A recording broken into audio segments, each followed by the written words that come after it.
សូមជម្រាបសួរនាងខ្ញុំឈ្មោះសំស៊ីថាតជាជំនួយការសេវាសង្គមនៅឃុំថ្មក្រែស្រុកចិត្តបុរីខេត្តក្រចេះ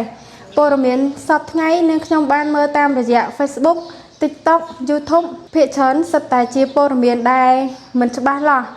ហើយប្រភព AI ច្រើនអញ្ចឹងតាមយោបល់ខ្ញុំគិតថាវា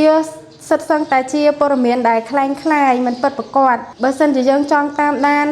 ព័ត៌មានដែលពិតប្រាកដគឺតាមដានតាមរយៈសម្ដេចហ៊ុនសែនសម្ដេចហ៊ុនម៉ាណែត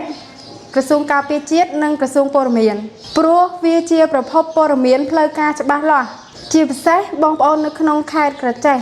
យើងតាមដានព័ត៌មានបើសិនជាព័ត៌មាននឹងមិនពិតទេយើងកុំចេះតែចែករំលែក like ឬមួយក៏ comment ជាចុងក្រោយនាងខ្ញុំសូមនិយាយថាទេចំពោះព័ត៌មានคล้ายសូមអរគុណ